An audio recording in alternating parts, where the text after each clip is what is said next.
യുവത്വം ഏറ്റെടുത്ത ആ ഡയലോഗിന് 45 വയസ്സ്. ഈ വീഡിയോ നിങ്ങളുടെ മുന്നിലേക്ക് സമർപ്പിക്കുമ്പോൾ ചെറിയൊരു കാര്യം പറയുകയാണ്. മറ്റൊന്നുമല്ല, നമ്മുടെ ചാനൽ നിങ്ങൾ ഇതുവരെ സബ്സ്ക്രൈബ് ചെയ്യാതെയാണ് കാണുന്നെങ്കിൽ ദയവ് ചെയ്ത് ചാനൽ ഒന്ന് സബ്സ്ക്രൈബ് ചെയ്യുന്ന കാര്യം പരിഗണിക്കണം. കൂടാതെ നോട്ടിഫിക്കേഷനായി താഴെ കാണുന്ന ബെൽ ബട്ടൺ കൂടി അമർത്തണമെന്ന് പ്രത്യേകം താല്പര്യപ്പെടുകയാണ്. യുവത്വം ഏറ്റെടുത്ത ആ ഡയലോഗിന് 45 വയസ്സ്. അതെ, ആ ഡയലോഗിന് ഇപ്പോൾ 45 വയസ്സ് പിന്നിട്ടിരിക്കുകയാണ്. പറയുന്നത് ജയന്റെ പ്രശസ്തമായ ഡയലോഗാണ്. ജയനെ ജയനാക്കി മാറ്റിയ, അദ്ദേഹത്തിന്റെ കരിയറിലെ ഏറ്റവും വലിയ ഹൈപ്പ് കിട്ടിയ ആദ്യ ചിത്രം എന്നുള്ള ലെവലിൽ അറിയപ്പെടുന്ന ചിത്രം. അദ്ദേഹം മുന്നും അഭിനയിച്ചിട്ടുണ്ടെങ്കിലും ഈ ചിത്രത്തിലെ അഭിനയമാണ് അദ്ദേഹത്തിനെ മലയാള സിനിമ തലപ്പത്തേക്ക് ഉയർത്തിയ ഒരു സിനിമ. ഒരു നെഗറ്റീവ് ഷെയ്ഡുള്ള കഥാപാത്രം, ഒരു വില്ലൻ കഥാപാത്രം എങ്ങനെ ജനഹൃദയങ്ങളിലേക്ക് ആഴ്ന്നിറങ്ങാമെന്ന് കാണിച്ചു തന്ന മികച്ച പ്രകടനം.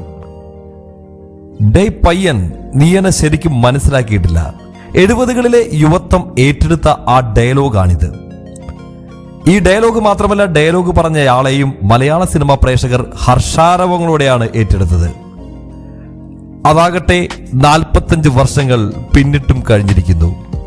നമ്മൾ ആരും പ്രതീക്ഷിക്കാത്ത രീതിയിലുള്ള വലിയ ഒരു മുന്നേറ്റം തന്നെയായിരുന്നു പിന്നീട് അവിടെ നടന്നത്. ആരും പ്രതീക്ഷിക്കാത്ത എന്ന് പറഞ്ഞാൽ അത് അതിശയോക്തിയല്ല.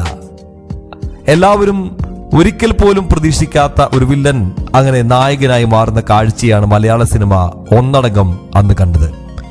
മലയാള സിനിമയിൽ അതുവരെ കേട്ടുകേൾവി പോലുമില്ലാത്ത ഒന്നായിരുന്നു പ്രതിനായക വേഷത്തിലൂടെ ഒരാൾ സൂപ്പർ താര പദവിയിലേക്ക് കൈവരിക്കുന്ന ആ നേട്ടത്തിലേക്ക് എത്തുന്നത്. അത് മറ്റാരുമല്ല, മലയാളി ഇന്നും മനസ്സിൽ കൊണ്ടാടുന്ന മാസ് ഹീറോ ജയൻ സാർ തന്നെയാണ്. ചിത്രം ശരപഞ്ചരം. കുതിരക്കാരൻ വീട്ടുകാരനായ കഥ, അതായിരുന്നു ശരപഞ്ചരം എന്ന ചിത്രത്തിന്റെ ചെറിയ ഒരു വൺ ലൈൻ. യൂറോപ്പിലും അമേരിക്കയിലുമെല്ലാം വിവാദ കൊടുങ്കാറ്റ് സൃഷ്ടിച്ച DH ലോറൻസിന്റെ ലേഡി ചാറ്റർലിയുടെ കാമുകൻ എന്ന കൃതിയിൽ നിന്നും പ്രചോദനം ഉൾക്കൊണ്ട് പ്രശസ്ത സാഹിത്യകാരൻ മലയാറ്റൂർ രാമകൃഷ്ണൻ ശരപഞ്ചരത്തിന്റെ രചന നിർവഹിക്കുന്നു. അങ്ങനെ ആ സിനിമ വരികയാണ്.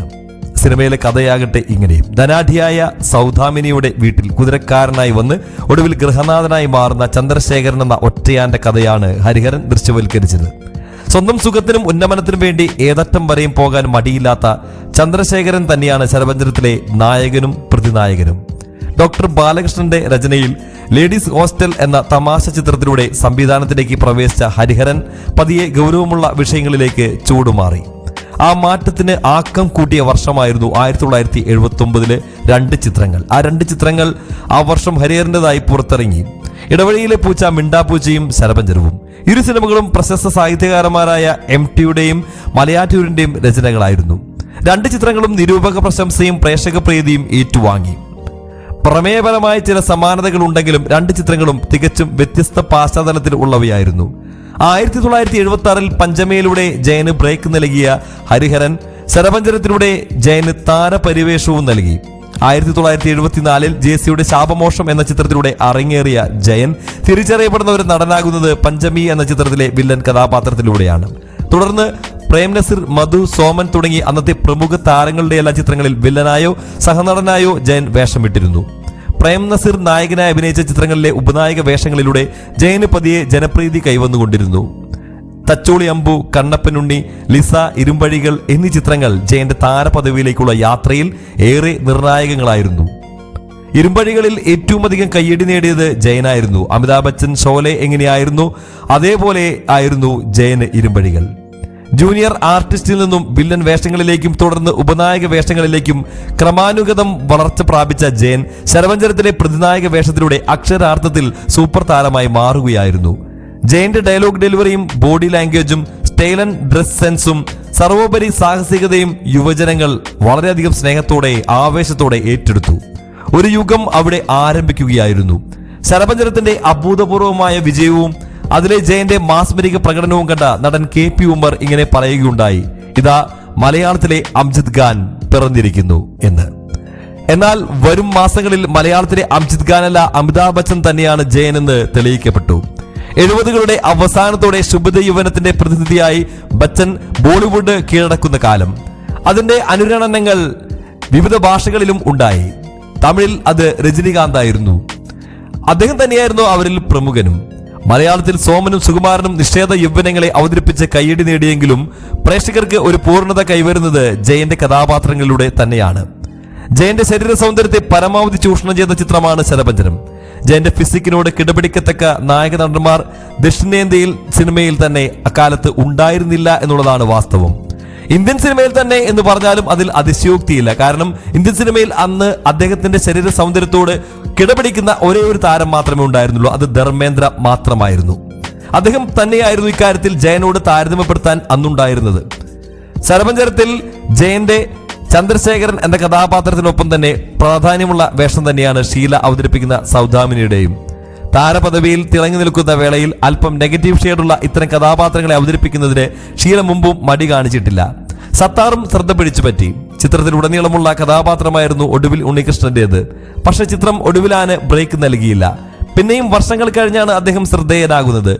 PK എബ്രഹാം, നെല്ലിക്കോട് ഭാസ്കരൻ, കോട്ടയം ശാന്ത തുടങ്ങിയവരോടൊപ്പം ജൂനിയർ ആർട്ടിസ്റ്റുകളായി 80കളുടെ തുടക്കത്തിൽ മലയാളത്തിലും തമിഴിലും നായകവേഷങ്ങൾ ചെയ്ത ശങ്കറും ശരത് ബാബുവും ഉണ്ടായിരുന്നു. 1986 അഞ്ചാം എന്ന പേരിൽ ശരപഞ്ചരം ഹിന്ദിയിൽ ഹരിഹരൻ തന്നെ റീമേക്ക് ചെയ്യുകയുണ്ടായി. ഷീലയുടെ റോൾ ചെയ്ത ഹേമമാലിനി തന്റെ വേഷം ഭംഗിയാക്കിയെങ്കിലും കേന്ദ്ര കഥാപാത്രത്തെ അവതരിപ്പിച്ച ഇനാംദാരിന് ജയന്റെ നിഴലാകാനേ സാധിച്ചുള്ളൂ. കരിയറിന് നിർണായക വിജയങ്ങൾ തന്ന ഹരിഹരനുമായി ജയന് ശരപഞ്ചരത്തിന് ശേഷം പിന്നീട് ഒരിക്കലും ഒരുമിക്കാനായില്ല. ജയന്റെ കുതിച്ചുയർന്ന താരമൂല്യം മൂലം ഡേറ്റ് ലഭ്യമാവാതെ വന്നപ്പോൾ ഇരുവർക്കുമിടയിൽ ചെറിയ സൗന്ദര്യ പിണക്കങ്ങളും ഉണ്ടായി. അതിനെ തുടർന്ന് ജയന് വേണ്ടി ഹരിഹരൻ ഒരുക്കിയ അങ്കുരത്തിലെ വേഷം സുകുമാരന് നൽകുകയുണ്ടായി. ഇതുകൂടാതെ മലയാറ്റൂരിന്റെ മറ്റൊരു രചനയിൽ അഭിനയിക്കാനും കാലം ജയനെ അനുവദിച്ചില്ല. കുറച്ചു കാലം കൂടി ജീവിച്ചിരുന്നെങ്കിൽ MTയുടെയും മലയാറ്റൂരിന്റെയും ഒക്കെ നിലവാരമുള്ള സൃഷ്ടികളിൽ ഭാഗഭാക്കാകാൻ ജയന് സാധ്യമാകുമായിരുന്നു. പക്ഷേ വിധി മറ്റൊന്നായിരുന്നു. കഴിഞ്ഞ മാർച്ച് 2-നായിരുന്നു ശരപഞ്ചരത്തിന്റെ 45ാം വാർഷികം. ഏതായാലും മലയാളം കണ്ട എക്കാലത്തെയും വലിയ സൂപ്പർ ഹീറോയായ ഒരു വില്ലൻ മാറുന്ന കാഴ്ച അങ്ങനെ മലയാളം കൊണ്ടാടിയത് ശരപഞ്ചരം എന്ന ഒറ്റ ചിത്രത്തിലൂടെയായിരുന്നു. അതാകട്ടെ നിത്യഹരിത നായകനേക്കാൾ മുകളിലേക്ക് പോകുന്ന നിത്യ യൗവനമായ നിത്യ ആക്ഷൻ കിങ് ആയി മാറിയ എവർഗ്രീൻ ആക്ഷൻ കിങ് ആയി മാറിയ ജയൻ തന്നെ. ജയൻ എന്ന താര ഇതിഹാസ നായകൻ അദ്ദേഹത്തിന്റെ ആ കുറച്ച് വർഷങ്ങൾ കൊണ്ട് മലയാളക്കരയിൽ ഉണ്ടാക്കിയ വലിയ ഓളം പെട്ടെന്നൊന്നും നമുക്ക് മറക്കാൻ സാധിക്കില്ല. അദ്ദേഹത്തെ കുറിച്ച് ഇന്നും ഓർക്കുമ്പോൾ ആരാധകർ വലിയ ആവേശത്തോടെയാണ് അവരുടെ അഭിപ്രായങ്ങൾ പറയാറുള്ളത്. ഇന്നും ജയൻ എന്ന താരത്തെക്കുറിച്ച് നമ്മളൊരു വാക്കിട്ടാൽ അല്ലെങ്കിൽ ഒരു പോസ്റ്റർ ഇട്ടാൽ അതിന് താഴെ വരുന്ന കമന്റുകൾ എത്ര മാത്രം ശക്തമാണെന്ന് നിങ്ങൾക്ക് കാണാൻ സാധിക്കും. യുവാക്കൾ മുതൽ വയസ്സായവർ വരെ ജയൻ എന്ന താരത്തിന്റെ ആരാധകർ തന്നെയാണ് ഇപ്പോഴും ജനങ്ങൾക്കിടയിൽ അദ്ദേഹം ഇല്ലെങ്കിലും ഈ 40-42 വർഷങ്ങൾക്ക് ശേഷവും അദ്ദേഹത്തിനെ സ്നേഹിക്കുന്ന ഒരുപറ്റം ആളുകൾ ഇന്നും ഉണ്ട് എന്നുള്ളത് മറ്റൊരു താരത്തിനും അവകാശപ്പെടാനില്ലാത്ത അത്രയും വലിയൊരു മഹത്വം തന്നെയാണ്. അങ്ങനെ ജയൻ ഇന്നും ജീവിക്കുകയാണ്.